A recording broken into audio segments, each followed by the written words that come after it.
વિદ્યાર્થી મિત્રો, આજે આપણે દ્રાવણો ચેપ્ટર જે છે એના નીટમાં પૂછાયેલા પ્રશ્નો આપણે કરવાના છે. તો એના પહેલા તમારે ડિસ્ક્રિપ્શનના અંદર જઈને આ પ્રશ્નો જે છે એની પીડીએફ ફાઇલ મેં મૂકેલી છે. ત્યાં તમને લિંક મળશે. એ લિંક ઉપર ક્લિક કરીને પીડીએફ ફાઇલ પહેલા તમે ડાઉનલોડ કરી લો અને પછી જાતે આ પ્રશ્નોને ટ્રાય કરો. અને કોઈ જગ્યાએ ખબર નથી પડતી તો વિડીયોનો સહારો લો.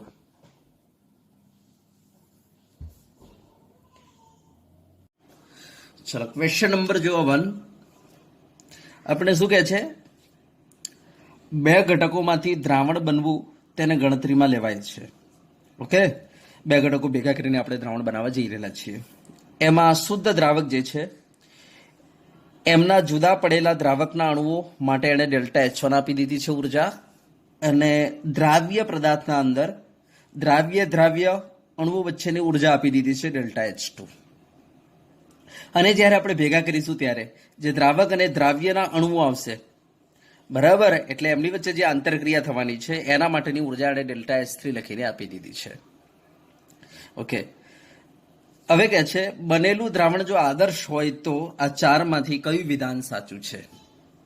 ઓકે, બનેલું દ્રાવણ જો આદર્શ હોય તો આ ચારમાંથી કયું વિધાન સાચું છે?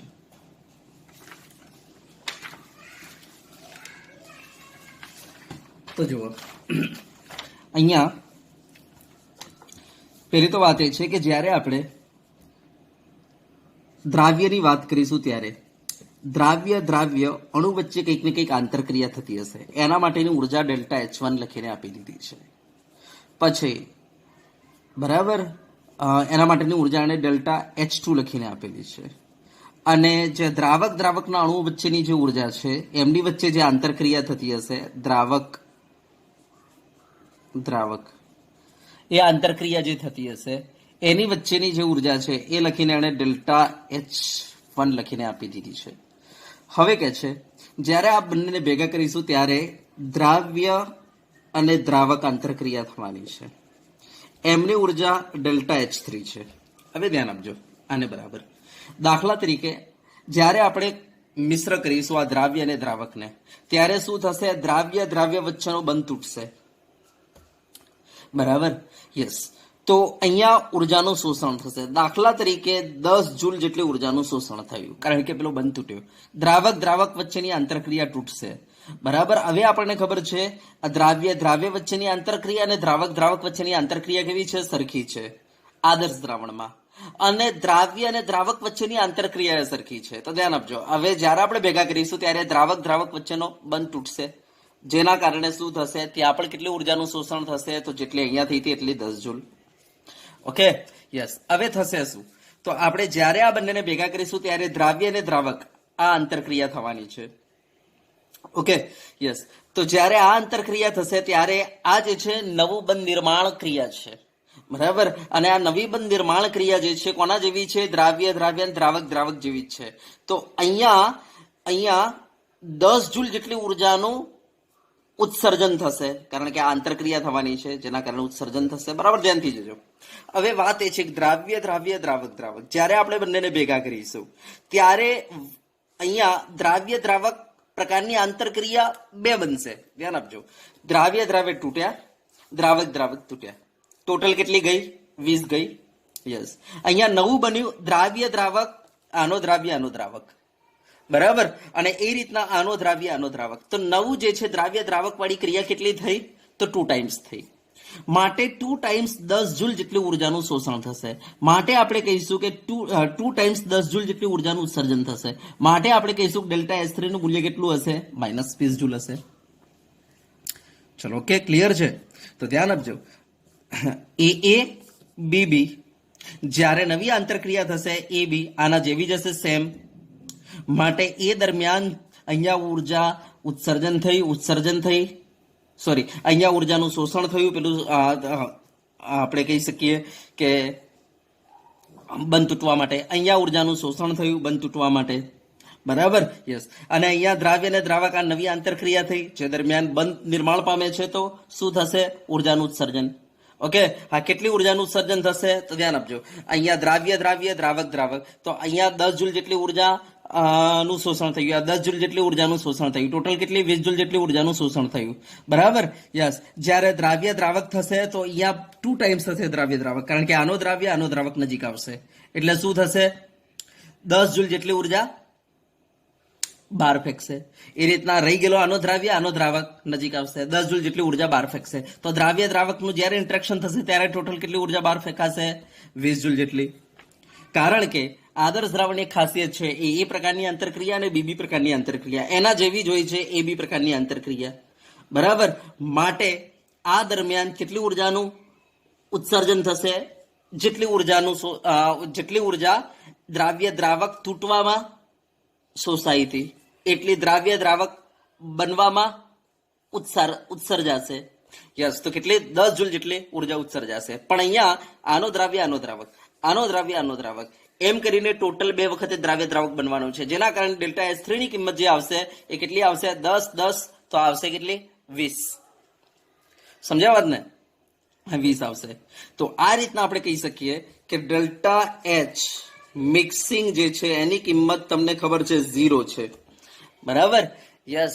કેટલી છે? 0 છે. કોના માટે? આદર્શ દ્રાવણ માટે. અને ડેલ્ટા H મિક્સિંગ કોના બરાબર છે? તો આ ડેલ્ટા H1 એટલે કે દ્રાવ્ય વચ્ચેની આંતરક્રિયા, ડેલ્ટા H2 એટલે દ્રાવક વચ્ચેની આંતરક્રિયા. બરાબર, અને નવી જે બની દ્રાવ્ય દ્રાવક, બરાબર, જેને કહેવાય ડેલ્ટા H3. બરાબર, ટોટલ 10 + 10 - 20 એટલે 0 થઈ ગઈ. આમ delta H mixing is equal two આપણે શું લખી શકીએ? Delta H1 + delta H2 + delta H3 લખી શકીએ. બરાબર, ચલો, ગોટ પોઈન્ટ. તો ધ્યાન આપજો, આ દાખલા તરીકે 10 જૂલ જેટલી ઉર્જાનું શોષણ થાય છે, આ 10 જૂલ જેટલી ઉર્જાનું શોષણ થાય છે, ટોટલ 20. બરાબર, અહીંયા દ્રાવ્ય તૂટી ગયો, દ્રાવક તૂટી ગયો. બરાબર, ધ્યાનથી જોજો, અહીંયા દ્રાવ્ય દ્રાવક નિર્માણ થશે.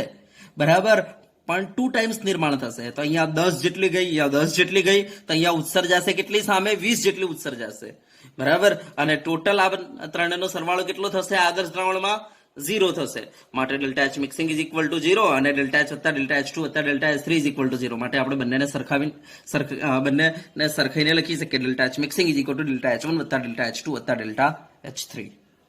ઓકે, તો આપણો પહેલો પ્રશ્ન પૂરો થાય છે. ચલો, પછી જુઓ બીજો પ્રશ્ન.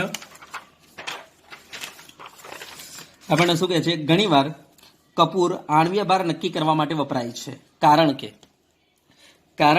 આપણને 4 ઓપ્શન આપેલા છે. હવે એક વસ્તુ ધ્યાન આપજો, કપૂર જે છે જેને આપણે કેમ્ફોર કહીશું, તેનો જે કેએફ છે ને એ બહુ જ ઊંચો છે. બરાબર, અરાઉન્ડ 39.7 ડિગ્રી છે. 39.7 છે.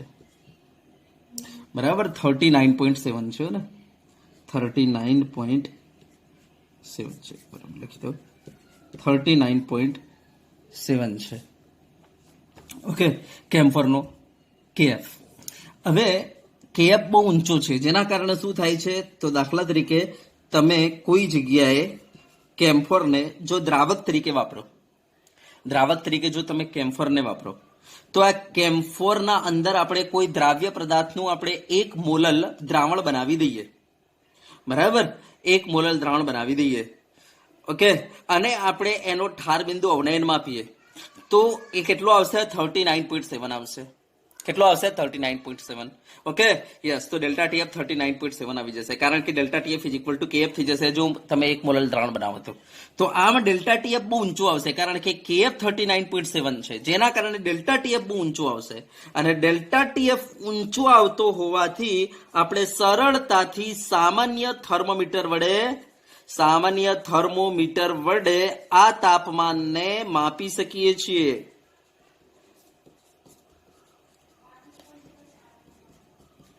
બરાબર, જેના કારણે ડેલ્ટા TF સરળતાથી માપી શકાતો હોવાથી બરાબર આપણને કોઈનો પણ અણુભાર શોધવો આસાન થઈ જાય છે. કોઈ પણ પદાર્થનો અણુભાર શોધવો આસાન થઈ જાય છે.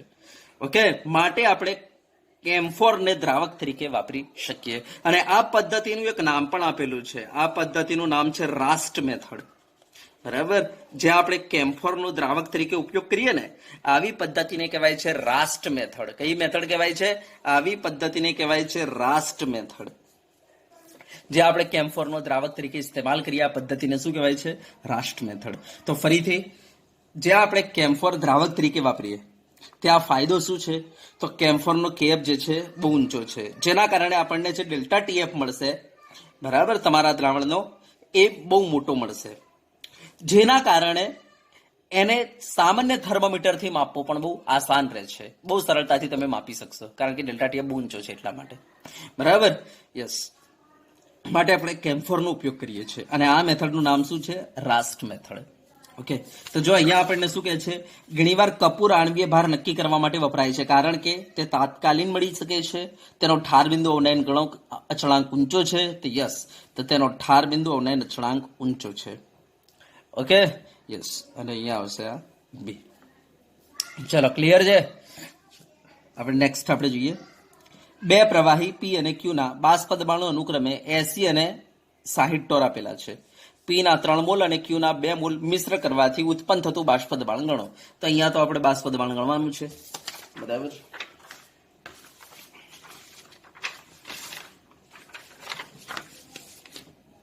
તો અહીંયા આપણી પાસે બે પ્રવાહી છે, એક પી છે ને એક ક્યુ છે. તો બરાબર ધ્યાનથી જોજો. પી નું બાષ્પ દબાણ આપણી પાસે છે શુદ્ધ અવસ્થામાં જે પી છે એનું 80 ટોર, અને ક્યુ નું બાષ્પ દબાણ છે આપણી પાસે 60 ટોર. ઓકે, હા. હવે આપણને કહે છે પી ના 3 મોલ અને ક્યુ ના 2 મોલ, બરાબર, મિશ્ર કરવાથી ઉત્પન્ન થતું બાષ્પ દબાણ ગણો. તો આપણે કહીશું પહેલા તો પી ના મોલન્સ કેટલા થઈ જાય? તો 3 મોલ પીના આપેલા છે, તો કુલ કેટલા થઈ જશે? 3 + 2 એટલે 5, એટલે થઈ જશે 0.6. અને એ જ રીતના ક્યુના મોલન્સ કેટલા થઈ જશે? તો ક્યુના મોલ 2 છે, બરાબર, અને ટોટલ 3 + 2 એટલે કેટલું થઈ જશે? 5, એટલે કેટલું થઈ જશે તમારું? 0.4. તો મોલન્સ આવી ગયા આપણા. હવે આપણે એક કામ કરીએ, આપણે પી ટોટલ ગણવાનું કે છે. તો પી ટોટલ ઇઝ ઇક્વલ ટુ આપણે લખી દઈશું ભાઈ પી નોટ પી અને એક્સ પી વત્તા પી નોટ ક્યુ એક્સ ક્યુ, બરાબર. તો પી નોટ પી કેટલા? તો 80 અને પેલા 0.6 વત્તા પી નોટ ક્યુ કેટલા? તો 60 અને પેલા છે 0.4. એટલે આપણો જવાબ કેટલો આવશે? તો તમે જવાબ કરશો તો તમારો જવાબ આવી જશે 72. આ તમારો 48 આવશે વત્તા પેલો 24 આવી જશે, તો તમારો જવાબ બની જશે 72 ટોર. ચલો ચેક કરી લો, આટલો છે અંદર 72 ટોર. યસ, 72 ટોર. તો તમારો જવાબ આવશે 1. હા વિદ્યાર્થી મિત્રો, આપણે આ જે પેપર છે, બરાબર, આ નીટમાં પૂછાયેલા પ્રશ્નો જે છે, બરાબર, આપણે તમને ડિસ્ક્રિપ્શન લિંકમાં આની પીડીએફ મોકલી દઈશું, બરાબર. તો તમારે આની પીડીએફ ડિસ્ક્રિપ્શન લિંકમાંથી ડાઉનલોડ કરી લેવી. ઓકે, અને ડાઉનલોડ કર્યા પછી તમારે પ્રેક્ટિસ કરવાની, અને જે ના આવડે તમારે આના અંદર ચેક કરી લેવાના કે કયો પ્રશ્ન કેવી રીતના, બરાબર, ગણાયેલું છે. ચેક કરી લેવાનું એને પહેલા તમારે ખુદ પ્રેક્ટિસ કરવાની રહેશે આ પ્રશ્નોની. એમાંથી નીચે ડિસ્ક્રિપ્શન લિંકમાં, બરાબર, ડિસ્ક્રિપ્શનમાં આની લિંક મૂકેલી હશે, એમાંથી પહેલા પીડીએફ ડાઉનલોડ કરી લો અને પછી જાતે પ્રેક્ટિસ કરો. અને જે પ્રશ્ન ખબર નથી પડતી, બરાબર, વિડીયોમાંથી ચેક કરો એને.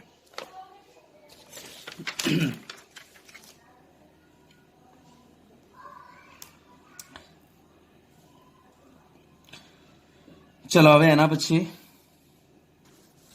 ક્વેશ્ચન નંબર આપણો 4 આયા.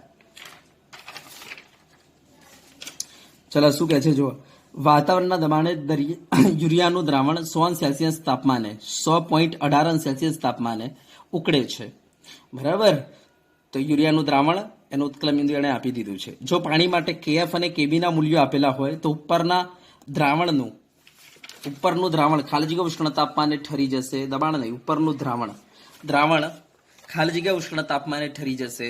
તો આપણે કહેવાનો મતલબ ફ્રીઝિંગ પોઈન્ટ શોધવાનો છે. તો ચલો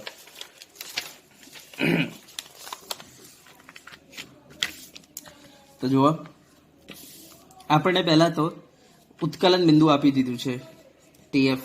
કેટલું આપેલું છે? બરાબર ધ્યાનથી જો, ટીબી આપી દીધું છે. ઉત્કલન બિંદુ કેટલું આપેલું છે?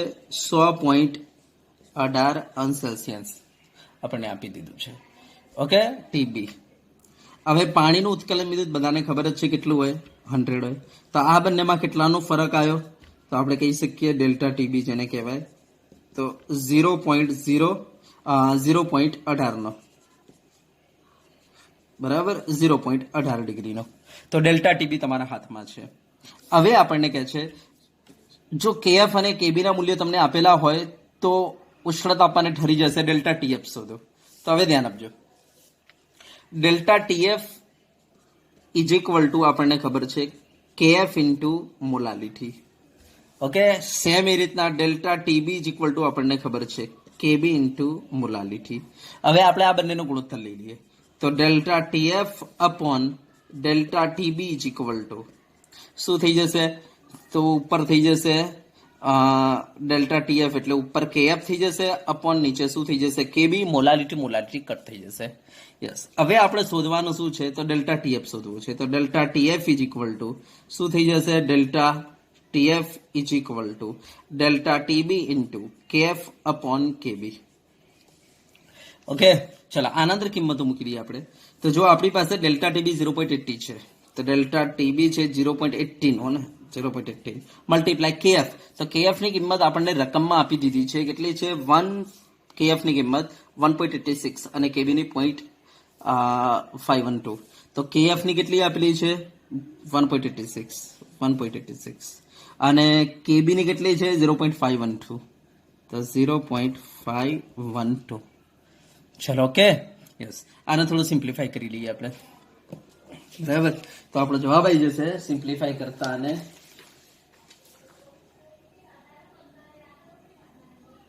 તો આનો જવાબ થઈ જશે 0.654.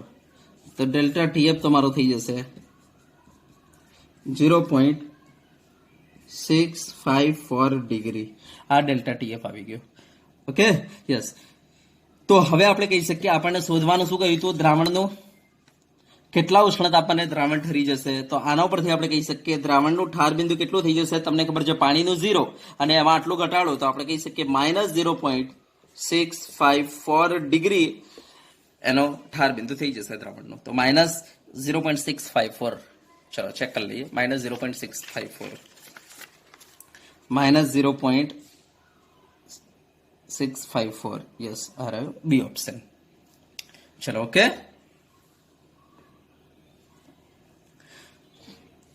ચલો હવે આપણે જોઈએ નેક્સ્ટ પાંચમો. શું કહે છે? 1 મોલલ જલીય દ્રાવણમાં દ્રાવ્યના મોલન્સ ગણો. બરાબર, તો આપણે દ્રાવ્યના મોલન્સ કાઢવાના છે. ઓકે, તો જુઓ મેં તમને લખાવ્યું હતું કે જો તમારે મોલન્સ કાઢવા હોય દ્રાવ્યના તો મોલાલિટી અપોન મોલાલિટી પ્લસ 1000 ભાગ્યા દ્રાવકનો અણુભાર. આપણે તમને આ સૂત્ર આપી દઉં તો ધ્યાન આપજો. આ દ્રાવ્યના મોલન્સ ઇઝ ઇક્વલ ટુ મોલાલિટીમાં કે છે 1 મોલલ તો 1 + 1 1000. દ્રાવક કે છે જલીય એટલે 18 પાણી. તો તમે આને સાદરૂપ આપશો તો 1/1 પ્લસ આ તમારા આવશે 55.55 એટલે આ 1/ નીચે 56.55. તમે આને સિમ્પ્લિફાઈ કરશો તમારો જવાબ આવશે 0.018. બરાબર, 0.018. ચલો, ઓકે. અને ચેક કરી લઈએ આપણો જવાબ છે કે નહીં. તો 1 મોલ જલીય દ્રાવણમાં દ્રાવ્યના મોલન્સ તો 0.018. હા, અને કદાચ દ્રાવકના મોલન્સ કાઢવાના કયા હોત તો આપણે શું કરતા? દ્રાવકના મોલન્સ કાઢવાના કયા હોત તો આ દ્રાવ્યના આવી ગયેલા છે, બસ ખાલી 1 માઇનસ કરી દેતા 0.018 એટલે આપણને દ્રાવકના મોલન્સ મળી જતા. ચલો, ઓકે. ચલો હવે નેક્સ્ટ શું કે છે? એસીટોન દ્રાવણનું ઇથેનોલમાં તો રાઉલ્ટના નિયમથી ધન વિચલન બનાવે છે, બિનઆદર્શ દ્રાવણ તરીકે વર્તે છે, રાઉલ્ટના નિયમને અનુસરે છે, રાઉલ્ટના નિયમમાંથી ઋણ વિચલન બનાવે છે. તો ધ્યાન આપજો, એસીટોન દ્રાવણનું ઇથેનોલમાં. યસ, તો ઇથેનોલના અંદર ઓલરેડી H બંધ હોય છે. તમે જેમ એસીટોન નાખશો એટલે H બંધ તૂટી જશે, જેના કારણે અણુઓ દૂર જતા રહેશે, જેના કારણે આંતરાણવીય આકર્ષણ બળ કેવું થઈ જશે? ઘટી જશે, જેને આપણે શું કહીએ છીએ? ધન વિચલન કહીએ છીએ. તો રાઉલ્ટના નિયમમાંથી ધન વિચલન. તો આ જવાબ આવશે રાઉલ્ટના નિયમમાંથી ધન વિચલન. ચલો એના પછી અભિસરણ દરમિયાન અર્ધપારગમ્ય પટલમાંથી પ્રવાહીનો પ્રવાહ ખાલી જગ્યામાંથી વહે છે. તો આપણે તમને કહ્યું હતું કે અભિસરણ દરમિયાન શું થાય છે, તો આ અર્ધપારગમ્ય પડદો છે. અહીંયા દાખલા તરીકે નીચી સાંદ્રતા છે અને અહીંયા વધુ સાંદ્રતા છે. તો આપણે તમને કહ્યું હતું કે હંમેશા નીચી સાંદ્રતાથી વધુ સાંદ્રતા તરફ દ્રાવકનો પ્રવાહ આપમેળે વહે છે. આ ઘટનાને અભિસરણ કહેવાય છે. તો નીચી સાંદ્રતાથી વધુ સાંદ્રતા તરફ. તો ચલો અહીંયા જવાબ શું આવશે? નીચી સાંદ્રતાથી વધુ સાંદ્રતા તરફ. તો અહીંયા આપણને કહે છે સરખા પ્રવાહ દરથી અર્ધપારગમ્ય પટલમાંની બંને બાજુએ વહે, જુદા પ્રવાહ દરથી અર્ધપારગમ્ય પટલમાંની બંને બાજુ વહે. ના, બંને બાજુ નહીં. નીચી સાંદ્રતા વાળા પ્રવાહી કે ઊંચી સાંદ્રતા વાળા પ્રવાહી, તો પ્રવાહ ખાલી જગ્યામાંથી વહે છે. તો કહી દો નીચી સાંદ્રતા વાળા પ્રવાહીમાંથી વહે છે. બરાબર, નીચી સાંદ્રતા વાળા પ્રવાહીમાંથી વહે છે. તો જવાબ શું આવે? નીચી સાંદ્રતા વાળા પ્રવાહીમાંથી જાય છે ઊંચી સાંદ્રતા વાળા પ્રવાહી તરફ. બરાબર, તો જવાબ સી આવશે. ઓકે, ચલો હવે આપણે જોઈએ. બરાબર, આપણો નેક્સ્ટ 8. જો આપણને શું કહે છે, 10 ગ્રામ પર ડેસીમીટર ક્યુબ યુરિયા સમાયેલ દ્રાવણ, અણુભાર આપેલો છે આપણને 60, બરાબર, 5% અબાષ્પશીલ દ્રાવ્ય પદાર્થના દ્રાવણ સાથે સમ અભિસારી છે. તો બાષ્પશીલ દ્રાવ્ય પદાર્થનો અબાષ્પશીલ દ્રાવ્ય પદાર્થનો આણ્વીય ભાર શોધો. તો આપણને એક બાજુ યુરિયાનું દ્રાવણ આપેલું છે 10 ગ્રામ પર લીટર વાળું, બરાબર, અને સામે 5% અબાષ્પશીલ દ્રાવ્ય પદાર્થનું દ્રાવણ આપેલું છે. તો કહે છે કે આને આ સમ અભિસારી છે. બરાબર, તો એ વખતે આ અબાષ્પશીલ દ્રાવ્ય પદાર્થનો અણુભાર શું હશે? તો આપણે કહી શકીએ કે આ બાજુ આપણને યુરિયા આપેલું છે, બરાબર, ધ્યાનથી જોજો, અને આ બાજુ અજ્ઞાત છે આપણી પાસે. યસ, હવે સામે યુરિયાનું 10 ગ્રામ પર લીટર આપેલું છે. એનો મતલબ ત્યાં ડબલ્યુ જે છે 10 ગ્રામ છે અને કદ જે છે પર લીટર છે, એટલે 1 લીટર છે. બરાબર, જેમાં આણ્વીય દળ જે છે 60 છે. એનો મતલબ M = અણુભાર કેટલો આપેલો છે આપણને? 60 U આપેલો છે. હવે 5% અબાષ્પશીલ દ્રાવ્ય પદાર્થ, બરાબર, તો સામે અજ્ઞાતમાં 5% આપણને આપેલું છે. એટલે વજન કેટલું કહેવાય? 5 ગ્રામ. કદ કેટલું કહેવાય? તો 100 ml કહેવાય. એટલે આપણે લીટરમાં 0.1 લીટર લખી શકીએ 5% નો મતલબ. બરાબર, અને અજ્ઞાત પદાર્થ છે એટલે અણુભાર આપણને ખબર નથી. અણુભાર આપણને ખબર નથી, અજ્ઞાત પદાર્થ છે. ત્રણ સાથે સમ અભિસારી છે. એનો મતલબ આનો પાઈ અને આનો પાઈ કેવો છે? સરખો છે. તો દાખલા તરીકે આને 1 1 1 1 આપી દઉં, અજ્ઞાતને 2 2 2 2 આપી દઉં, તો પાઈ 1 = શું છે? પાઈ 2 છે. તો આણ્વીય દળ શોધવાનું છે આનું. બરાબર, તો ચલો હવે આપણને આટલો ડેટા આપેલો છે. તો હવે આપણને ખબર છે પાઈ = આપણું સૂત્ર શું છે? WRT/mv. આ છે ને? યસ. ચલો હવે આના અંદર તમે જોઈ શકો છો આ પાઈ જે છે અચળ છે બંનેમાં. આર તો અચળાંક જ કહેવાય, તાપમાન આપેલું નથી એનો મતલબ અચળ કહેવાય. યસ, તો આપણે કહી શકીએ કે ભાઈ mv જે છે જો ઉપર જાય તો ચલે છે, w થઈ જાય. જો mv ચલે છે, w થઈ જાય, તો આપણે કહી શકીએ m1v1 અપોન નીચે લખી શકીએ m2v2 = શું લખાય? w1/w2 લખાય. હા, અહીંયા યુરિયા છે, યુરિયા માટે આઈ ની કિંમત 1 છે, માટે મેં ઇન્ટુ આઈ લખેલો નથી, કારણ કે અહીંયા આઈ ની કિંમત 1 છે તો અહીંયા પણ લગભગ આઈ ની કિંમત 1 જ હશે, માટે આપણે આઈ ની કિંમત લખીશું નહીં. બરાબર, એને કહ્યું નથી આપણને કે અજ્ઞાત પદાર્થ જે છે એના માટે કણની સંખ્યા કેટલી છે, આવું કંઈ કહ્યું નથી. એનો મતલબ આપણે 1 લઈને ચાલવાનું રહેશે અજ્ઞાત પદાર્થ માટે પણ. માટે આ 1 1 ઉપર નીચે i1 i2 ઉડી જશે, એટલે i1 આપણે આઈ લખતા જ નથી. ચલો, ઓકે. હવે m1 ની કિંમત કેટલી છે આપણી પાસે? તો જો 60 છે. v ની કિંમત કેટલી છે? 1 છે, ભાગ્યા m2 ની કિંમત કેટલી છે? શોધવાની છે. v2 ની કિંમત કેટલી છે? તો 100 ml એટલે 0.1 છે. = ચલો w1 10 ગ્રામ છે, w2 કેટલા છે? 5. તો બોલો m2 આપણે ફાઇન્ડ કરી શકીએ? યસ. તો m2 = શું થઈ જશે? તો m2 = થઈ જાય 5 મલ્ટીપ્લાય 60. બરાબર, 5 ઉપર ગયા, 5 × 60 ભાગ્યા નીચે તમારા 10 × 0.1 એટલે 5 × 6 = 30, એટલે 3 શું આવશે? 300 યુ અથવા ગ્રામ પર મોલ. તો આ આપણો જવાબ આવી ગયો. તો ચેક કરી લો, આપણો જવાબ છે 300. યસ, 300 ગ્રામ પર મોલ. ચલો ઓકે. ચલો હવે નેક્સ્ટ. ચલો જો 9મો. જો વીજ દ્રાવણ વગરનો દ્રાવ્ય પદાર્થનો 1 ગ્રામ, વીજ દ્રાવણ વગરનો એટલે વિદ્યુત અવિભાજ્ય હો ને, કારણ કે વિદ્યુત પ્રવાહ એમાં વહેતો નથી. તો વીજ દ્રાવણ વગરનો બરાબર દ્રાવ્ય પદાર્થનો 1 ગ્રામ 51.2 ગ્રામ બેન્ઝીન સાથે ઓગાળેલ હતો. તો બેન્ઝીનમાં એનું દ્રાવણ બનાવેલું છે. જો બેન્ઝીનનો ઠાર બિંદુ અવનયન KF 5.12 હોય તો બેન્ઝીનનું ઠાર બિંદુ ખાલી જગ્યાથી નીચું જશે. એનો મતલબ ઠાર બિંદુ શોધવાનું છે. બરાબર. તો બેન્ઝીનના દ્રાવણનું ઠાર બિંદુ શોધવાનું છે. ઠાર બિંદુ શોધવાનું છે. તો ચલો હવે જુઓ.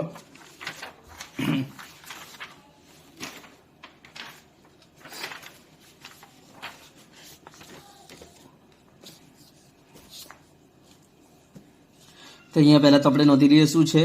દ્રાવ્ય પદાર્થ 1 ગ્રામ છે. એનો મતલબ W ઇઝ ઇક્વલ ટુ આપણી પાસે 1 ગ્રામ છે. W ઇઝ ઇક્વલ ટુ 1 ગ્રામ છે. ઓકે. યસ. અને આપણને કહે છે કે ભાઈ 51.2 ગ્રામ બેન્ઝીન સાથે ઓગાળેલ છે. બરાબર. તો એનો મતલબ આ દ્રાવ્યનું વજન 1 ગ્રામ અને 51.2 ગ્રામ બેન્ઝીન સાથે, એનો મતલબ W1 ઇઝ ઇક્વલ ટુ 51.2 ગ્રામ બેન્ઝીનમાં ઓગાળેલ છે. જો બેન્ઝીનનો ઠાર બિંદુ અને અચળાંક, એનો મતલબ KF એને આપી દીધો છે. કેટલો છે KF? તો KF એને આપેલો છે 5.12 ગ્રામ પર મોલ હોય તો બેન્ઝીનનું ઠાર બિંદુ ખાલી જગ્યાથી નીચું જશે. તો આપણે ડેલ્ટા TF કાઢવું છે. હા, હવે delta TF is equal two formula શું છે આપણો? તો delta TF is equal two KF into molality, એટલે W2 upon M2 multiply W1. Okay. Yes, W1 અને into I is equal two પણ 1 લખી દઈશું. કેમ? કારણ કે એને લખેલું છે વીજ બરાબર દ્રાવણ વગરનો, એનો મતલબ વિદ્યુત અવિભાજ્ય છે. અવિભાજ્ય હોય તો આની કિંમત લખવાની જરૂર નથી. તો ચલો હવે delta TF is equal to શું થઈ જશે? તો delta TF is equal two KF ની કિંમત કેટલી છે? 5.12 મલ્ટીપ્લાય W2 કેટલા છે આપણી પાસે? 1 ગ્રામ. M2 બરાબર. તો M2 એને લખીને આપણને આપેલો છે. M2 કેટલો લખીને આપેલો છે? 250. M2 કેટલો લખીને આપેલો છે? 250 ગ્રામ પર મોલ. તો 250 છે. અને W1, તો W1 જોઈ લો 51.2 દ્રાવક. યસ, એને આપણે લખીએ કિલોગ્રામમાં, તો 0.051. ચલો થઈ ગયો. યસ. તો ડેલ્ટા TF તમારો શું આવશે? તો delta TF is equal two, ચલો આને સિમ્પ્લિફાઈ કરીએ. બરાબર. તો delta TF is equal two તમારા આવશે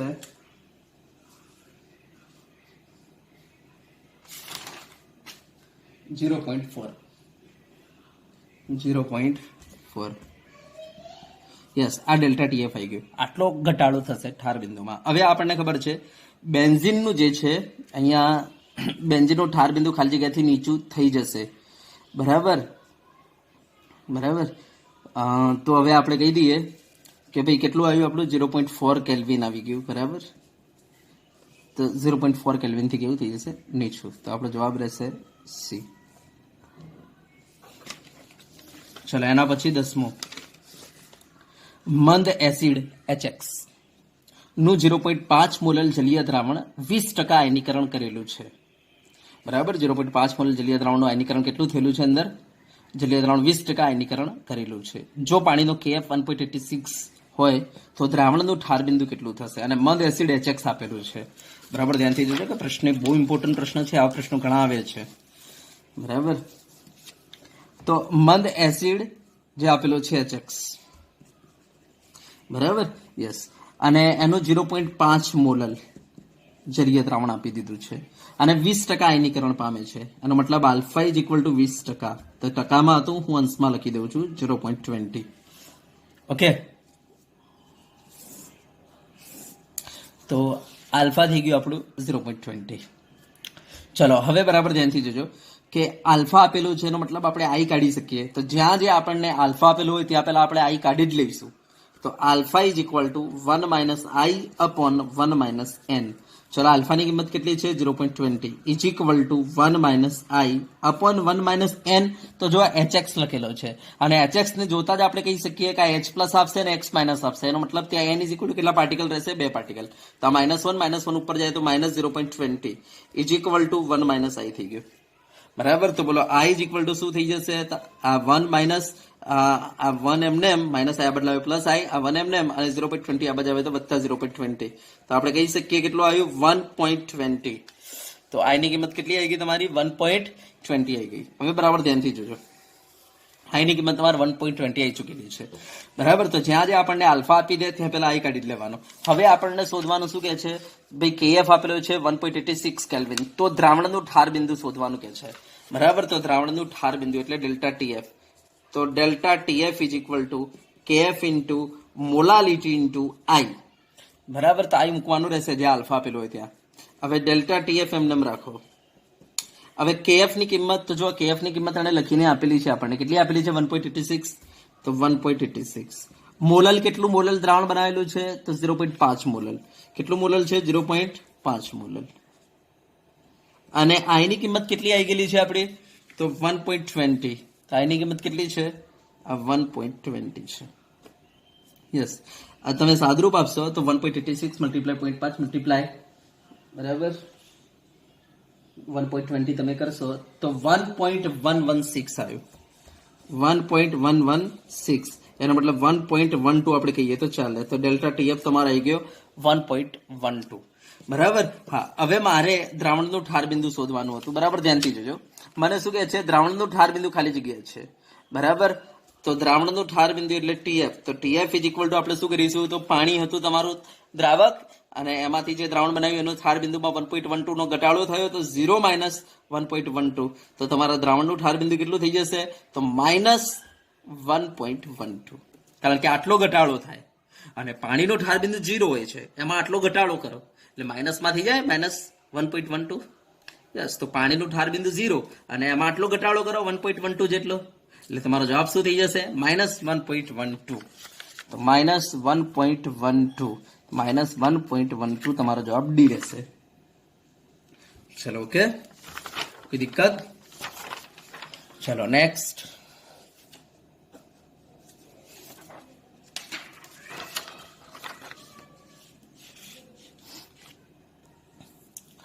ચલો 11 જુઓ. આયોનિક સંયોજન તમને આપેલું છે CuNH3 5 times NO2Cl નું 0.0020 મોલર જલીય દ્રાવણ -0.00732 અંશ સેલ્સિયસ ઉષ્ણ તાપમાને ઠારણ પામે છે. બરાબર. તો જલીય દ્રાવણ તમને આપેલું છે 0.0020 મોલર અને કેટલાય ઠારણ પામે છે? તો એને આ દ્રાવણનું. હવે કહે છે પાણીમાં દ્રાવ્ય હોવાથી તે આયનિક સંયોજનનો એક મોલ કુલ મોલના ખાલી જગ્યા સંખ્યા ઉત્પન્ન કરશે. કુલ મોલના એનો મતલબ કેટલા કણો આપશે? આપણે કણ શોધવાનું છે. બરાબર. શું કહે છે? એનો એક મોલ જે છે, બરાબર, કેટલા કણના મોલ આપશે? હા, તો હવે એક વસ્તુ ધ્યાન આપજો. આ સંયોજનને જોઈને તમે જોઈ લો. આયનિક સંયોજન લખેલું છે CuNH3 5 times NO2. હવે ધ્યાન આપજો, અહીંયા એકચ્યુઅલી બોક્સ હોય છે આમ, બરાબર, પણ એને બોક્સ લખેલો નથી. બરાબર. તમે 12મા અંદર ચેપ્ટર નંબર 9 જેનું નામ છે સંકીર્ણ સંયોજનો, આ ભણશો એટલે તમને ખબર પડી જશે અહીંયા બોક્સ હોય છે. હવે એક વસ્તુ ધ્યાન આપજો, આ સંકીર્ણ સંયોજન છે, બરાબર, અને આ આયનીય સંયોજન જે છે આગળ આયનીય સંયોજન લખી જ નાખેલું છે. આયનીય સંયોજનમાં n ઇઝ ઇક્વલ ટુ જ I હોય છે. તો તમારે શોધવાનું શું છે? વોન્ટ ઓફ ફેક્ટર શોધી નાખો. વોન્ટ ઓફ ફેક્ટર જે આવશે એ તમારા કણની સંખ્યા હશે n, કારણ કે આગળ આયનીય સંયોજન લખી દીધું છે. બરાબર, ઓકે. તો આપણે વોન્ટ ઓફ ફેક્ટર શોધવાનો છે. એણે મોલાલિટી આપી દીધેલી છે, એણે અહીંયા ઉષ્ણ તાપમાન ઠારણ એટલે ડેલ્ટા TF આપી દીધો છે. બરાબર. અને બસ તમારે આઈ શોધવાનો છે. તો આપણે શું કરીશું? Delta TF is equal two KF into molality into આઈ. તો બોલો આઈ ઇઝ ઇક્વલ ટુ શું થઈ જશે? Delta TF upon KF into molality. હવે ડેલ્ટા TF આપણી પાસે કેટલા છે? તો કહે છે કે આટલો ઠારણ પામે છે, આટલા. તો એણે ઠાર બિંદુ દ્રાવણનું આપી દીધું છે. તો ડેલ્ટા TF લખવું હોય તો શું થઈ જશે? તો આપણે કહીશું delta TF is equal to શું લખાય? તો delta TF is equal to TF naught minus TF લખાય. બરાબર. પાણીનું ઠાર બિંદુ તો 0 છે, શુદ્ધ પાણીનું, અને એણે આખા જલીય દ્રાવણનું ઠાર બિંદુ આપેલું છે બરાબર. જલીય દ્રાવણનું આપેલું છે -0.00732, તો અહીંયા આપણે લખી દઈએ -0.00732. તો શું થઈ જશે તમારું? માઇનસ માઇનસ પ્લસ થઈ જશે 0.00732. તો ડેલ્ટા ટીએફ આપણે કહી શકીએ કે ભાઈ 0.00732. અને ડાયરેક્ટ ખબર પડી જાય યાર. કેવી રીતના? તો દ્રાવણનું ઠાર બિંદુ આટલું આપેલું છે, બરાબર, અને પાણીનું કેટલું હોય? 0 ડિગ્રી. તો કેટલો ઘટાડો આવ્યો? તો આપણે કહી શકીએ કે સાહેબ કેટલો ઘટાડો આવ્યો? તો 0.00732, કારણ કે આટલું થઈ ગયું ઓછું. તો આપણે કહી શકીએ કે ડેલ્ટા ટીએફ કેટલો છે? 0.00732. નીચે કેએફ. ચલો કેએફ ની કિંમત તો જો ભાઈ પાણી છે ને, જલીય દ્રાવણ, તો પાણી માટે તમને કેએફ યાદ હોવો જરૂરી છે. તો પાણી માટે કેએફ છે 1.86 મલ્ટીપ્લાય મોલાલિટી. મોલાલિટી કેટલી છે? 0.0020. તો તમે આઈને ફાઇન્ડ કરશો, તમારો જવાબ 2 આવશે. અને મતલબ n ઇઝ ઇક્વલ ટુ કેટલા આવી ગયા? 2. તો 1 મોલ તમે આ લેશો ને તો તમને કેટલા આપશે? 2 કણ આપશે. તો 1 મોલ કુલ મોલના ખાલી જગ્યા સંખ્યા ઉત્પન્ન કરશે, તો કહી દો 2 કણ આપશે. બરાબર, આપણો જવાબ થઈ ગયો. અને આમે ખબર પડે, બોક્સ અલગ થઈ જાય અને સીએલ અલગ થઈ જાય એટલે કેટલા કણ આપે? 2 કણ. માટે i ઇઝ ઇક્વલ ટુ 2 આવશે તમારો જવાબ. તો i ઇઝ ઇક્વલ ટુ 2 આવ્યો, અને i એ જ તમારો n કહેવાય એટલે n ઇઝ ઇક્વલ ટુ 2. ચલો ઓકે, ચલો હવે નેક્સ્ટ.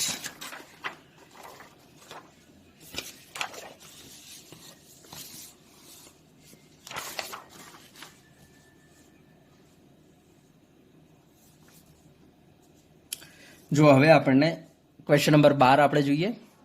શું કહે છે? 65.5 ગ્રામ સુક્રોજને 1000 ગ્રામ પાણીમાં દ્રાવ્ય કરીને સુક્રોજનું દ્રાવણ તૈયાર કરાય છે, બરાબર. તો દ્રાવણનું ઠાર બિંદુ ખાલી જગ્યા મળશે. તો આ તમારે ઠાર બિંદુ શોધવાનું છે. તો તમારે શું કરવાનું? Delta TF is equal to બરાબર KF multiply W2 upon M2 multiply W1. આ સૂત્ર મૂકવાનું અને આ સૂત્રના અંદર તમે કિંમત મૂકજો, તમારું ડેલ્ટા ટીએફ આવી જશે, બરાબર. અને તમારું જેવું ડેલ્ટા ટીએફ આવે, બરાબર, દાખલા તરીકે ડેલ્ટા ટીએફ આનું આવે છે 0.372. તો હવે તમારે દ્રાવણનું ઠાર બિંદુ કરવાનું છે. તો આ પાણી હતું, તો કેટલો ઘટાડો આવ્યો? 0.372. તો તમારે શું કરવાનું? 0 માંથી 0.372 ઓછા કરશો તો કેટલો થઈ જશે? -0.372. તો તમારો આ જવાબ આવશે. તો આમાં કંઈ કરવાનું નથી, સીધે સીધું તમારે સૂત્ર મૂકવાનું છે અને જાતે ગણી લેવાનું રહેશે. ડેલ્ટા ટીએફ નું સૂત્ર મૂકી દેવાનું. ચલો પછી 13મો જવાબ. પાણી માટે ઠાર બિંદુ અવનયન અચળાંક આપી દીધો છે. એનો મતલબ એણે કેએફ આપણને લખીને આપી દીધો છે પાણી માટે, બરાબર. જો 5 ગ્રામ, હા આ -1.86 છે ને, ભૂલ છે, માઇનસ નથી, પ્લસ છે, +1.86. જો 5 ગ્રામ Na2SO4 45 ગ્રામ પાણીમાં ઓગાળવામાં આવે ત્યારે ઠાર બિંદુમાં થતો ઘટાડો, બરાબર, પ્લસ આટલો ઘટાડો થઈ રહેલો છે 3.82 અંશ સેલ્સિયસ હોય તો વોન્ટ ઓફ ફેક્ટર શોધો. તો આમાં કંઈ કરવાનું નથી, વોન્ટ ઓફ ફેક્ટર શોધવાનો છે. ડેલ્ટા ટીએફ આપેલો છે, તમે કયું સૂત્ર વાપરશો? બોલો. ડેલ્ટા ટીએફ આપેલો છે એટલે delta TF is equal to KF into molality into I. બસ આ સૂત્ર વાપરી દેવાનું છે. કેએફ ની કિંમત જો તમને આપેલી છે, ડેલ્ટા ટીએફ આપેલો છે કે ઘટાડો કેટલો છે? 3.82. તો તમારે શું કરવાનું? આમાં ડેલ્ટા ટીએફ ની જગ્યાએ 3.82 મૂકી દેવાના. કેએફ તમને આપેલો છે 1.86. યસ. મોલાલિટી ત્યાં તમારે મૂકી દેવાનો W2 upon M2 multiply W1.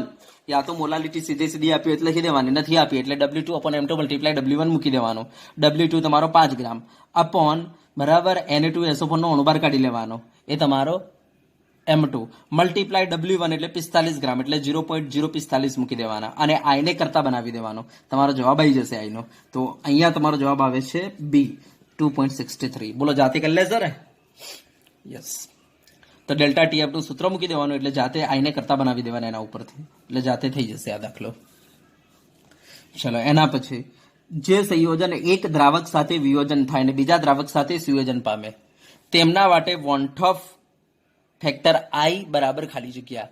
તો એક વસ્તુ ધ્યાન આપજો, જો વિયોજન પામે ને તો ત્યાં, બરાબર, એક સંયોજન એક દ્રાવક સાથે વિયોજન પામે તો વિયોજન પામે ત્યાં આઈની કિંમત હંમેશા એક કરતા વધુ હોય, અને જ્યાં સુયોજન થાય ત્યાં આઈની કિંમત એક કરતા ઓછી હોય. તો કહી દો આઈની કિંમત જે છે, આઈ જે છે, 1 થી મોટો અને 1 થી ઓછો. તો પહેલામાં મોટો અને બીજામાં 1 થી ઓછો.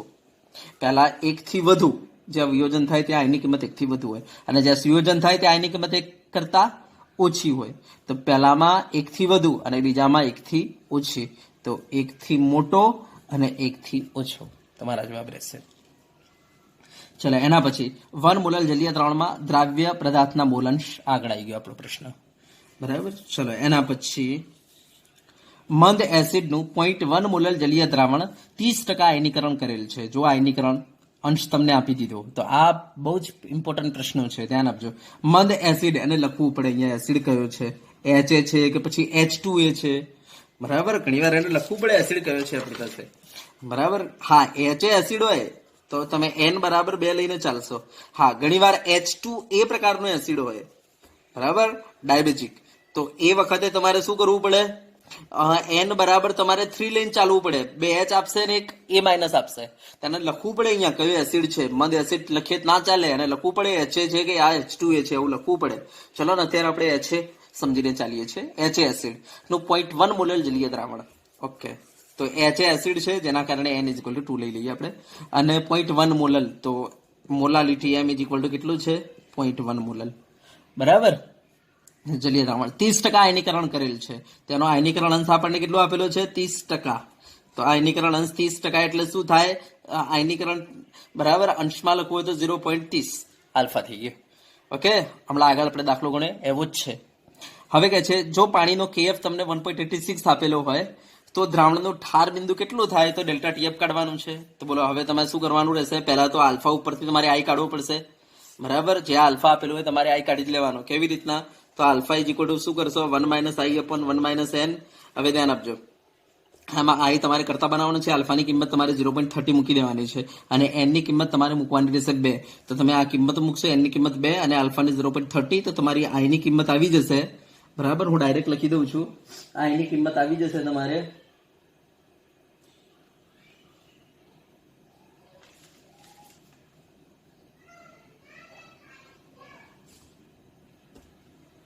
1.3. આઈની કિંમત કેટલી આવી, 1.3. બરાબર, આઈની કિંમત છે 1.3. હવે તમારે શું કરવાનું રહેશે, તો delta TF is equal two KF into molality into આઈ. બરાબર, આના અંદર કિંમતો મૂકી દઈએ આપણે. હા, તો જુઓ અહીંયા આપણને કહે છે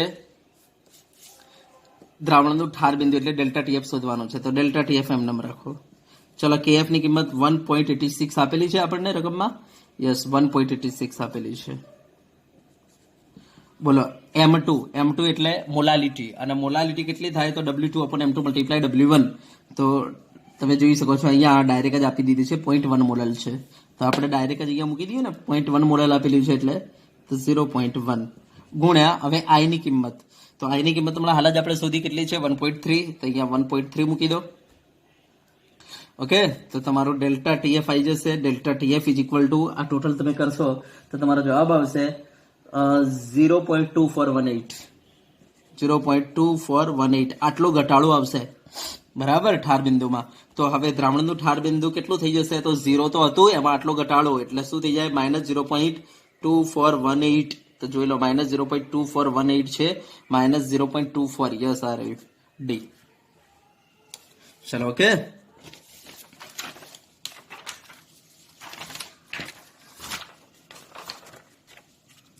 ચલો હવે જુઓ 17મો શું કહે છે, 200 ml પ્રોટીનનું જલીય દ્રાવણ તેના 1.26 ગ્રામ ધરાવે છે. બરાબર, 200 ml 17. બરાબર, 200 ml પ્રોટીનનું જલીય દ્રાવણ તેના 1.26 ગ્રામ ધરાવે છે. ઓકે, 300 કેલ્વિન તાપમાને આ દ્રાવણનું અભિસારણ દબાણ આપેલું છે 2.57 × 10⁻³ બાર આપેલું છે. તો કે છે પ્રોટીનનું મોલાર ભાર શોધવાનું છે, એનો મતલબ પ્રોટીનનું આણ્વીય દળ શોધવાનું છે. અભિસરણ દબાણ આપણને આપેલું છે, તો શું કરવાનું, પાઈ is equal two WRT upon MV. બરાબર, ઇન્ટુ આઈ. પણ અહીંયા પ્રોટીન છે અને પ્રોટીનનું વિયોજન થતું નથી, માટે આઈ ઇઝ ઇક્વલ ટુ 1 હોવાથી આપણે નહીં લખીએ. તો ચલો હવે આપણે પાઈની વાત કરી લઈએ. પાઈ કેટલું આપેલું છે, 2.57 × 10⁻³ તો 2.57 × 10⁻³ ઇઝ ઇક્વલ ટુ W છે તમારું 1.26 ગ્રામ. હા, આર ની કિંમત થશે 0. અહીંયા લખેલી છે 0.83 ઇન્ટુ, ચલો તાપમાન. તો તમને જો તાપમાન કેટલું આપેલું છે લખીને એને તો તાપમાન લખીને આપેલું છે 300 કેલ્વિન ભાગ્યા એમ શોધવાનું છે અણુભાર ઇન્ટુ વી એટલે કદ કેટલું આપેલું છે 200 ml, પણ આપણે લીટરમાં જોઈએ તો 0.2 લીટર. બરાબર. તો હવે આપણે એમને કરતા બનાવી દઈએ. તો એમને આપણે કરતા બનાવી દઈએ તો તમારો સાદરૂપ આપશે, તમારો જવાબ આવી જશે. બરાબર. 61038 ઓકે. તો આટલો ગ્રામ પર મોલ. ચલો ચેક કરી લો. 61038 યસ, આર આવ્યો ડી. ચલો ઓકે. ચલો હવે આપણે નેક્સ્ટ જો 18 શું કહે છે, નીચેનામાંથી કોના 0.1 મોલર જલીય દ્રાવણનું ઠાર બિંદુ સૌથી વધુ હશે? યસ. તો ઠાર બિંદુ હવે મેં તમને કહ્યું હતું, કદાચ યાદ હોય તો મેં તમને કહ્યું હતું કે સીડેસ મતલબ દ્રાવ્ય કણોની સાંદ્રતા ચલે છે 1 ઠાર બિંદુ. આવું તમને કહ્યું હતું. એનો મતલબ જેટલા દ્રાવ્ય કણોની સંખ્યા વધુ ને એટલું ઠાર બિંદુ શું આવે? ઓછું આવે. તો અહીંયા આપણને શું કહ્યું છે, અને ઠાર બિંદુ સૌથી વધુ કોનું હશે? તો જેટલા કણોની સંખ્યા ઓછી હશે એટલું ઠાર બિંદુ વધુ હશે. તો કણોની સંખ્યા કોના અંદર ઓછી હશે? તો ધ્યાન આપજો, દરેક 0.1 તો છે જ. બરાબર. તો હવે આપણે શું કરીશું, તો C dash is equal to આપણને ખબર છે સાંદ્રતા ઇન્ટુ આઈ. તો દરેકની 0.1 તો આપેલી જ છે, તો દરેકમાં 0.1 તો સેમ છે, પણ હવે આઈ જોઈએ તો અહીંયા આઈ ઇઝ ઇક્વલ ટુ 2 રહેશે. અહીંયા આઈ ઇઝ ઇક્વલ ટુ 1 કારણ કે ગ્લુકોઝ છે. અહીંયા આઈ ઇઝ ઇક્વલ ટુ 3 અને 2 5 થશે કારણ કે Al+3 SO4 - 2 SO4 - 2 SO4 - 2 એટલે આઈ ઇઝ ઇક્વલ ટુ 5 રહેશે. અહીંયા આઈ ઇઝ ઇક્વલ ટુ K+, અને SO4 - 2 એનો મતલબ આઈ ઇઝ ઇક્વલ ટુ કેટલા રહેશે? 3 રહેશે. તો આપણે કહી શકીએ અહીંયા આઈ ઇઝ ઇક્વલ ટુ સૌથી ઓછા છે. અહીંયા સૌથી ઓછા આઈ હોવાને કારણે સીડેસ અહીંયા ઓછા આવશે, અને જો સીડેસ ઓછા આવે તો અહીંયા ઠાર બિંદુ વધુ આવશે. તો આનો ઠાર બિંદુ વધુ હશે. ધ્યાન આપજો. પણ આવું કહ્યું ઠાર બિંદુ અવનયન સૌથી વધુ કોનો? તો મેં તમને કહેલું છે ઠાર બિંદુ અવનયન સંખ્યાત્મક ગુણધર્મ છે, અને આ જે છે સૌથી વધુ કોનું આવે? તો દરેક સંખ્યાત્મક ગુણધર્મ સીડેસના સમપ્રમાણમાં છે. તો જેટલું સીડેસ વધારે એટલું ઠાર સંખ્યાત્મક ગુણધર્મ વધુ, એનો મતલબ ઠાર બિંદુ અવનયન વધુ આવે. તો ઠાર બિંદુ અવનયન પૂછ્યું જ ને, એ ઠાર બિંદુની જગ્યાએ ઠાર બિંદુ અવનયન સૌથી વધુ કોનું? તો કણોની સંખ્યા જેની વધુ હોત તો એ વખતે જવાબ સી આવતો. તો ધ્યાન આપજો, અંદર જવાબ રોંગ છે. જો ઠાર બિંદુ અવનયન સૌથી વધુ કહે તો સી આવે, પણ ઠાર બિંદુ પૂછે તો પછી બી આવે. ઠાર બિંદુ અવનયન પૂછે તે સંખ્યાત્મક ગુણધર્મ છે, અને સંખ્યાત્મક ગુણધર્મ જેટલા દ્રાવ્ય કણોની સાંદ્રતા વધુ હોય એટલું વધુ આવે. તો ઠાર બિંદુ અવનયન કે તો જવાબ સી લખવાનો. પણ અહીંયા ઠાર બિંદુ પૂછેલું છે તો પછી તમારે બી લખવું પડે, કારણ કે ઠાર બિંદુ જે છે સીડેસના વ્યસ્ત પ્રમાણમાં છે. ઓકે. ચલો પછી નેક્સ્ટ. ચલો 19મો, નીચેનામાંથી કયા વિદ્યુત વિભાજ્યના વોન્ટોફ અવયવનું મૂલ્ય Al2SO4 થ્રાઇસના જેટલું જ છે? હવે ધ્યાન આપજો, Al2SO4 થ્રાઇસ બરાબર. તો આના અંદર આઈની કિંમત કેટલી હશે? તો Al+3 SO4 - 2 SO4 - 2 SO4 - 2, કારણ કે 100% આયનીકરણ પામે છે એમ ધારીને ચાલવાનું છે. એનો મતલબ એવો થઈ ગયો ત્યાં આલ્ફા ઇઝ ઇક્વલ ટુ શું છે? 1 છે, અને જો આલ્ફા ઇઝ ઇક્વલ ટુ 1 હોય ત્યાં આઈ જે છે કોની બરાબર હોય? n બરાબર જ હોય. બરાબર. યસ. તો અહીંયા n ની કિંમત કેટલી છે? Al+3 SO4 - 2 SO4 - 2 SO4 - 2 એમ કરીને અહીંયા n ની કિંમત 5 છે. તો n ની કિંમત 5 હોવાથી આઈ ની કિંમત કેટલી કહેવાય? 5. તો અહીંયા આઈ ની કિંમત 5 છે. હવે કોના બરાબર આઈ ની કિંમત 5 છે જોવાનું છે. તો આપણે જોઈ શકીએ છીએ આ ડી ઓપ્શન જુઓ. તો ડી ઓપ્શનમાં આ FeCN6 આ બોક્સ આખું અલગ થઈ જશે, અને K+, અલગ થઈ જશે. તો આપણે કહી શકીએ અહીંયા કેટલા કણ મળશે તમને? 5. અને આ પણ સંપૂર્ણ આયનીકરણ પામે છે, કારણ કે જેટલા પણ આયનીય પદાર્થ હોય સંપૂર્ણ આયનીકરણ પામે, અને જે આયનીકરણ પામે એના માટે આયની કિંમત n જેટલી જ હોય. તો અહીંયા પણ આયની કિંમત n જેટલી છે, તો આયની કિંમત અહીંયા 5 થઈ જશે, કારણ કે n ની કિંમત અહીંયા 5 છે, કારણ કે એક બોક્સ અને 4 K એટલે અહીંયા પાર્ટિકલ તમને કેટલા મળશે? 5 મળશે, અને પાર્ટિકલની સંખ્યા જ અહીંયા આઈ થાય, તો આઈ ઇઝ ઇક્વલ ટુ અહીંયા કેટલા થઈ જશે? 5 થઈ જશે. તો આપણો જવાબ રહેશે બરાબર ડી રહેશે.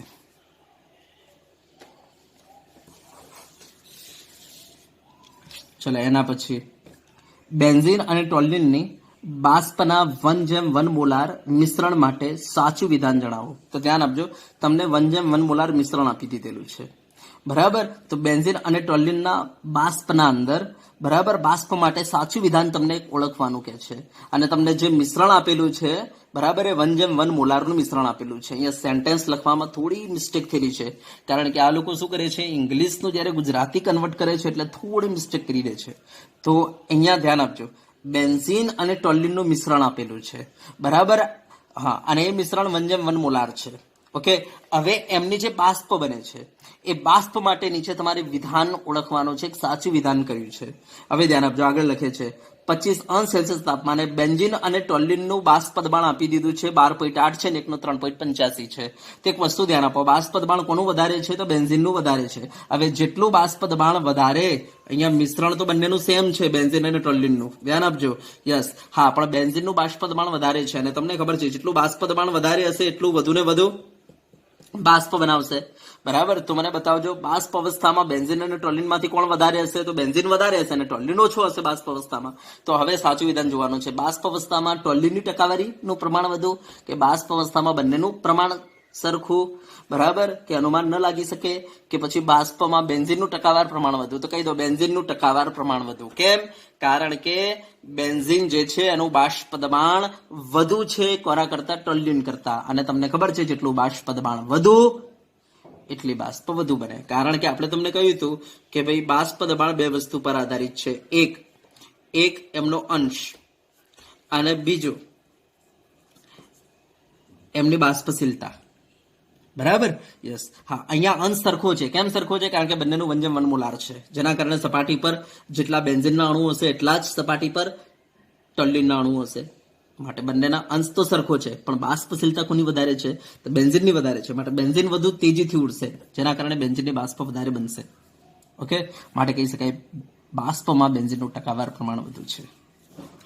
ચલો, એના પછી આપણે જોઈએ શું કહે છે, પ્રબળ વિદ્યુત વિભાજ્ય બેરિયમ હાઇડ્રોક્સાઇડના મંદ જલીય દ્રાવણ માટે આઈ વોન્ટ ઓફ ફેક્ટર જણાવો.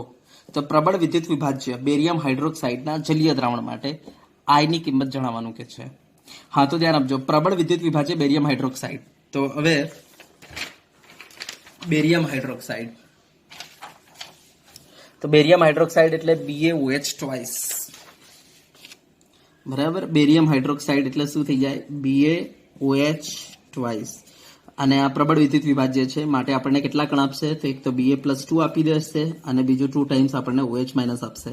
તો અહીંયા N = 3 કણ આપશે બરાબર. અને બીજી વસ્તુ, આ પ્રબળ વિદ્યુત વિભાજ્ય છે અને પ્રબળ હોય એટલે ત્યાં આલ્ફાની કિંમત 1 હોય, અને આલ્ફાની કિંમત 1 હોય એટલે તમારો આઈની જવાબ જે છે N બરાબર આવી જશે બરાબર. હા, માટે આપણે કહી શકીએ I = કેટલા રહેશે, 3. તો અહીંયા વોન્ટ ઓફ ફેક્ટર જે છે તમારો I એ 3 રહેશે. હા, તો મિત્રો ખબર પડી ગઈ, I = 3. તો ધ્યાન આપજો, એણે પ્રબળ શબ્દ લખી દીધું છે. તો પ્રબળ હાઇડ્રોક્સાઇડ પ્રબળ લખેલું છે, તો પ્રબળ બેરિયમ હાઇડ્રોક્સાઇડ આવો શબ્દ લખેલો છે. જો પ્રબળ લખેલું હોય તો ત્યાં આયનીકરણ અંશ જે છે હંમેશા 1 હોય, અને જ્યાં આયનીકરણ અંશ 1 હોય ત્યાં I બરાબર N હોય, અને જ્યાં I બરાબર N હોય ત્યાં આપણે કહીશું પાર્ટિકલ કેટલા, ગણી નાખજો. BaOH તમને કેટલા પાર્ટિકલ આપશે, તો આ 2 અને 1 3, તો પાર્ટિકલ 3 આપશે, તો N બરાબર 3. એનો મતલબ I = કેટલા થઈ ગયા, તો 3 થઈ ગયા. તો જોઈ લો, અહીંયા આપણે I = 3 કઈ જગ્યાએ આપેલા છે, તો યસ, B માં. તો આપણો B જવાબ થઈ ગયો. તો ધ્યાન આપજો, જ્યાં પ્રબળ શબ્દ લખેલું હોય ત્યાં આલ્ફાની કિંમત 1 હોય, અને જ્યાં આલ્ફાની કિંમત 1 હોય ત્યાં શું થઈ જાય, તો તમને ખબર છે આલ્ફાની કિંમત 1 હોય ત્યાં તમે અહીંયા 1 મૂકી દો. તમે અહીંયા 1 મૂકી દેશો એટલે શું થઈ જશે, ઉપર 1 - N થઈ જશે, = 1 - I બરાબર. 1 1 કેન્સલ, માઇનસ કેન્સલ, તો તમારો I કોના બરાબર થઈ ગયો, N બરાબર. માટે કહીએ છે જે આલ્ફા 1 હોય ને, જ્યાં આયનીકરણ 100% થતું હોય ને, ત્યાં હંમેશા I બરાબર શું લઈને ચાલવાનું, N. અને N ની કિંમત અહીંયા 3 છે, માટે I ની કિંમત કેટલી થઈ ગઈ, 3. તો અહીંયા આપણને કહી દીધું છે કે પ્રબળ વિદ્યુત વિભાજ્ય બેરિયમ હાઇડ્રોક્સાઇડ ના મંદ જલીય દ્રાવણ માટે I નું મૂલ્ય જણાવો. તો આપણે કહી દઈશું BaOH માં 3 કણ હોય, માટે I ની કિંમત 3 છે. ચલો હવે તો જો 22મો, આદર્શ દ્રાવણ માટે નીચે પૈકી કયું વિધાન ખોટું છે. આપણને ખોટું વિધાન શોધવાનું કે છે આદર્શ દ્રાવણ માટે. હવે તમને ખબર છે આદર્શ દ્રાવણ માટે મેં લખાયેલું છે તમને કે જો આ ડેલ્ટા એચ મિક્સિંગ 0 હોય છે. ધ્યાન આપજો. આદર્શ દ્રાવણ માટે મેં તમને લખાયું છે કે ડેલ્ટા વી મિક્સિંગ 0 હોય છે. બીજી વસ્તુ, આદર્શ દ્રાવણ માટે ડેલ્ટા યુ મિક્સિંગ 0 હોય છે. બરાબર. હા, પણ કોઈ પણ દ્રાવણ ચાહે આદર્શ હોય કે ચાહે બિના આદર્શ હોય, ડેલ્ટા જી મિક્સિંગ 0 નથી હોતો, ડેલ્ટા એસ મિક્સિંગ 0 નથી હોતો. આ ધ્યાન આપવાનું છે. તો આદર્શ દ્રાવણ માટે આ બંને 0 હોતા નથી. હા, અને આ બંને તો કોઈ પણ દ્રાવણ માટે 0 નથી હોતા, ચાહે આદર્શ હોય કે ચાહે બિના આદર્શ. આ વસ્તુ દિમાગમાં ફિટ રાખજો. બરાબર. તો માટે આદર્શ દ્રાવણ માટે delta S mixing does not equal to 0, delta S mixing does not equal to 0. હા, અને એક બીજી વાત હું તમને કહી દઉં કે અહીંયા આપણને ડેલ્ટા પી આપેલું છે. બરાબર. તો આ delta P is equal two, હવે ધ્યાન આપજો, ડેલ્ટા પી અહીંયા કોના બરાબર આપેલું છે? તો કહે છે કે પી અવલોકિત બરાબર માઇનસ પી સૈદ્ધાંતિક, એનો મતલબ કેલ્ક્યુલેટેડ. બરાબર. ગણતરી કરેલ, એનો મતલબ રાઉલ્ટના નિયમથી ગણતરી કરેલ. હવે આપણને ખબર છે કે આદર્શ દ્રાવણો જે છે એ રાઉલ્ટના નિયમનું પાલન કરતા હોય છે. માટે આપણે રાઉલ્ટના નિયમથી જે ગણતરી કર્યું એ બરાબર, રાઉલ્ટના નિયમથી આપણે જે ગણતરી કર્યું બરાબર એ અહીંયા આપણે મૂકી દઈશું. અને પી અવલોકન, તો પી અવલોકિત હંમેશા એક્સપેરિમેન્ટ કરવાથી. તો હવે તમને ખબર છે આદર્શ દ્રાવણો માટે અવલોકિત મૂલ્યો જે છે કોના બરાબર મળે છે આપણને?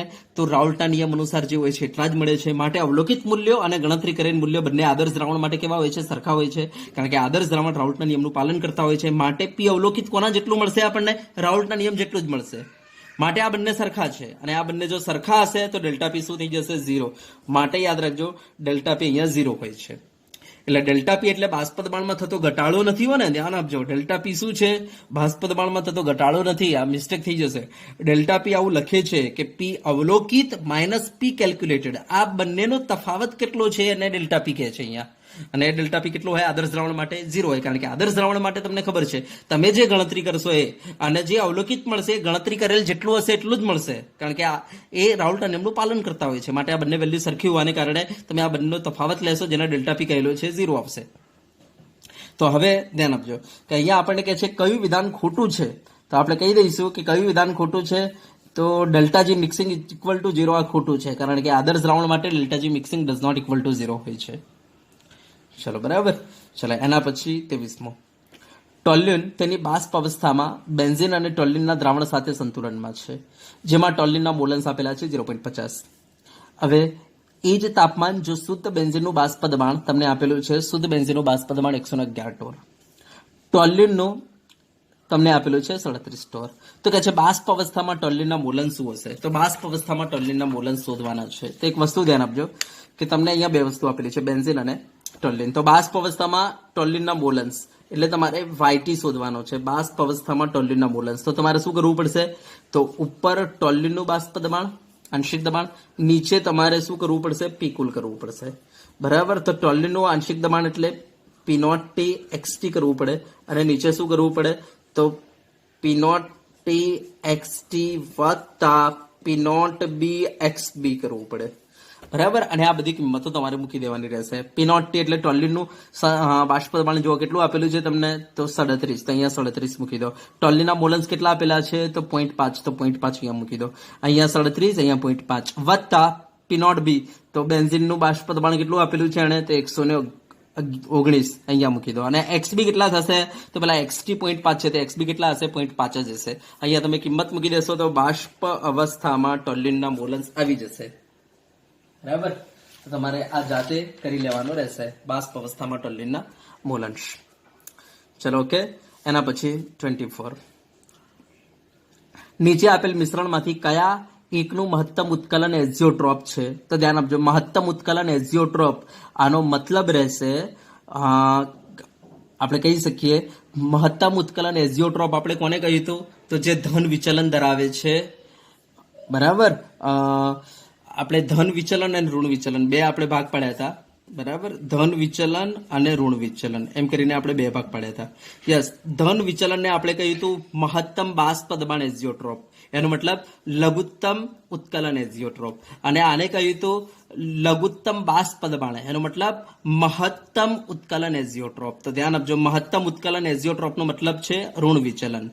તો યસ, તો અહીંયા ઋણ વિચલન વાળું કયું છે? તો તમે જોઈ શકો છો પાણી અને નાઇટ્રિક એસિડ, આ બંને ઋણ વિચલન વાળું છે આ મિશ્રણ, પાણી અને નાઇટ્રિક એસિડ. તો આપણને એમ જ કહ્યું છે મહત્તમ ઉત્કલન એઝિયોટ્રોપ, એનો મતલબ ઋણ વિચલન. બરાબર, તો પાણી પ્લસ નાઇટ્રિક એસિડ આવશે. ઓકે, ચલો એના પછી એક આદર્શ દ્રાવણ માટે સાચો વિકલ્પ શું છે? બરાબર, તો આદર્શ દ્રાવણ માટે આપણને ખબર છે સાચો વિકલ્પ કે છે, તો આદર્શ દ્રાવણ માટે delta H mixing is equal to 0 થશે. આ સાચો વિકલ્પ છે, કારણ કે આદર્શ દ્રાવણ માટે ડેલ્ટા એચ મિક્સિંગ કોઈ દિવસ 0 ના હોય, ડેલ્ટા જે મિક્સિંગ કોઈ દિવસ 0 ના હોય, ડેલ્ટા વી મિક્સિંગ 0 હોય. યસ, હા, ડેલ્ટા એચ મિક્સિંગ એ 0, એનો મતલબ ડી સાચું છે. ચલો એના પછી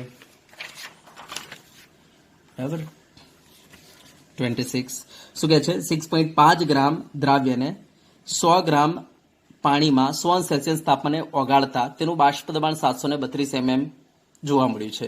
અને કેબી આપેલો છે, તો દ્રાવણનું ઉત્કલન બિંદુ કેટલું થશે? તો ધ્યાન આપજો, અને કેબી આપી દીધું છે આપણને, તો દ્રાવણનું ઉત્કલન બિંદુ શોધવાનું છે. એનો મતલબ delta TB is equal to શું થઈ જશે? KB into W2 upon M2 multiply W1. હા, તો હવે ડેલ્ટા ટીબી એમને રાખો, કેબી ની કિંમત જો કેટલી છે? 0.52, તો 0.52 મૂકી દો. યસ, W2 તો તમારું દ્રાવ્યનું વજન કેટલું છે? 6.5 ગ્રામ, તો અહીંયા 6.5 મૂકી દો અપોન M2. ધ્યાન આપજો, દ્રાવ્યનો અણુભાર, તો જો અહીંયા દ્રાવ્યનો અણુભાર લખીને નથી આપ્યો કોઈ જગ્યાએ. હા, અને 100 ગ્રામ દ્રાવક આપેલો છે, તો દ્રાવ્યનો અણુભાર નથી આપણી પાસે. હા, દ્રાવક છે 100 ગ્રામ એટલે 0.1 કિલોગ્રામ. હા, તો હવે દ્રાવ્યનો અણુભાર નથી, તો આપણે દ્રાવ્યનો અણુભાર શોધવો પડશે. હા, તો હવે કેવી રીતના દ્રાવ્યનો અણુભાર શોધીએ? તો ચલો જુઓ કેવી રીતના આપણે દ્રાવ્યનો અણુભાર શોધી લઈએ. તો દ્રાવ્યનો અણુભાર માટે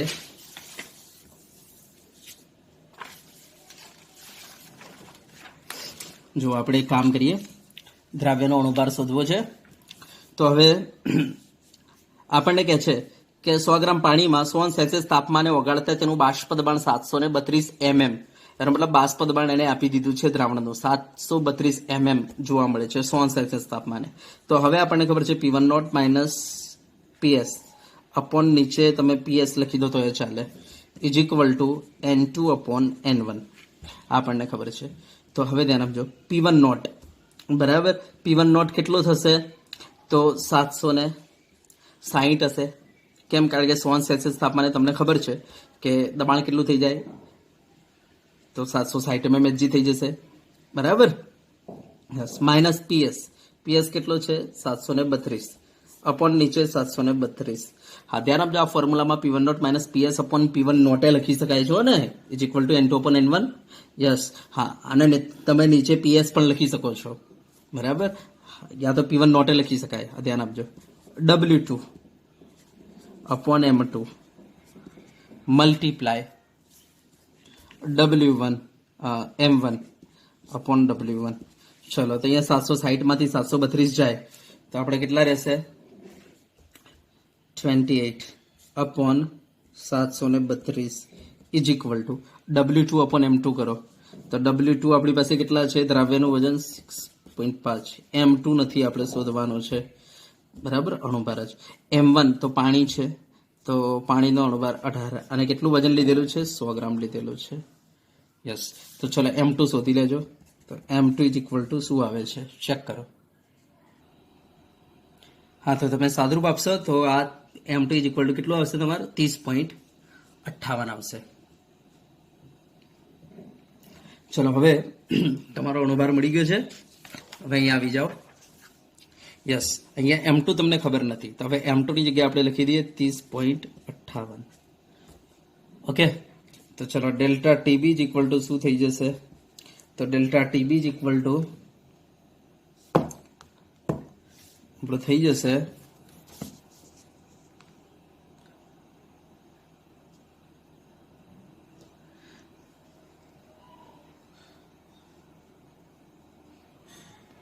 0.52 ગુણ્યા 6.5 equal to this divide by 36.58 yes ભાગ્યા 0.1 તો 1.10 ડેલ્ટા ટીબી. હવે આપણને કાઢવાનું શું કહ્યું હતું એને કે છે દ્રાવણનું ઉત્કલન બિંદુ કેટલું થશે, તો આટલો વધારો કરી દો. બરાબર. હવે જવાબ સમા માંગે છે, ચેક કરી લો.